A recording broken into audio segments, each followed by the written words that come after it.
Mi-a fost foarte greu să stau numai în casă, ținând cont că toată viața am fost foarte activă și mereu am avut câte ceva de făcut. Bineînțeles că am ascultat sfatul autorităților și am făcut tot posibilul să stau numai în casă. 99% din cât am putut am stat numai în casă. Ne-am antrenat, surprinzător chiar suntem și ne simțim foarte bine și aștept să revină totul la normal cât de repede.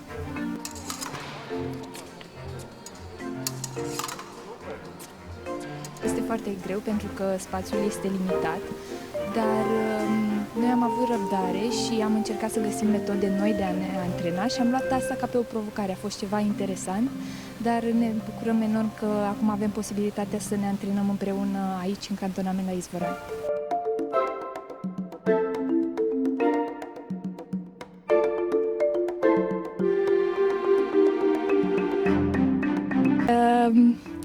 Eu am fost puțin sceptică pentru că mă gândeam tot timpul, nu avem concurs, de ce să mergem într-un cantonament, dar mă simt atât de bine încât aș mai putea să stau aici foarte mult timp.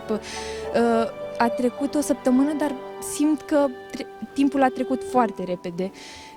Chiar aș putea să mai stau mult și bine aici la Izvorani.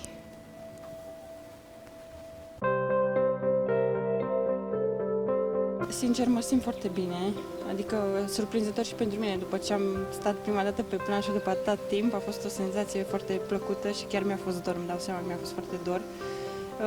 Eu mă simt foarte bine și nu cred că e o diferență foarte mare între ce a fost acum 2 luni și cum sunt acum fizic.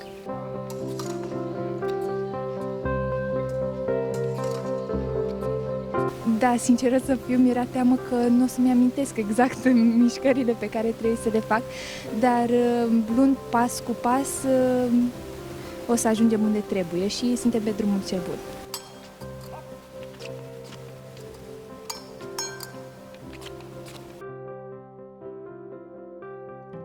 Sincer, da, pentru că nu ai absolut niciun reper în care perioadă tu te afli acum de tranziție, și chiar e greu să nu ai un reper. Te antrenezi pentru ce? Exact.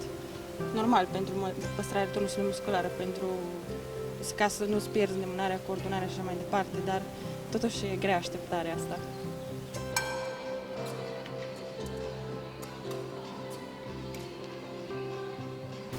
Cred că din partea tehnică, pentru că n-am avut antrenor, nu am putut să iau lecții. Așa, fizic ne-am antrenat tot timpul pe Zoom cu preparatorul nostru fizic și am avut antrenamente împreună, dar lecțiile mi-au lipsit foarte mult.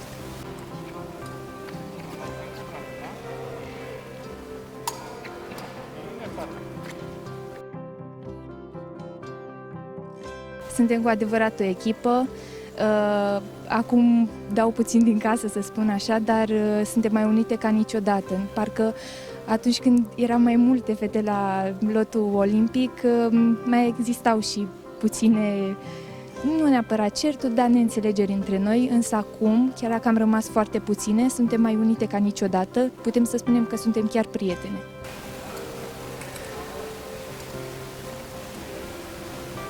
Sincer, chiar da, și mă bucur că suntem uniți și chiar suntem ca și o echipă, Team România, și chiar e binevenit. N-am mai prins așa un cantonament și chiar ne bucurăm că suntem împreună și suntem echipa României.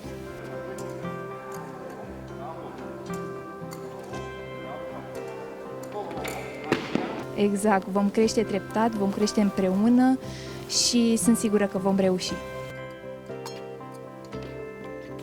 Pentru că simțim că suntem acolo împreună și lucrăm pentru același vis. La fiecare concurs tragem de noi, ne încurajăm, ne dorim binele pentru cealaltă și pentru echipa noastră.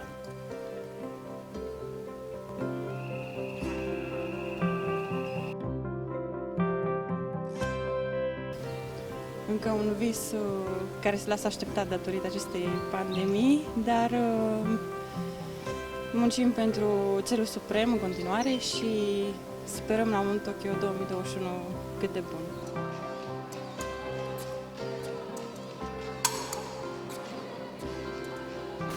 Da, este foarte greu, dar speranța noastră încă există și suntem mai motivate ca niciodată să reușim să ne calificăm la Jocurile Olimpice.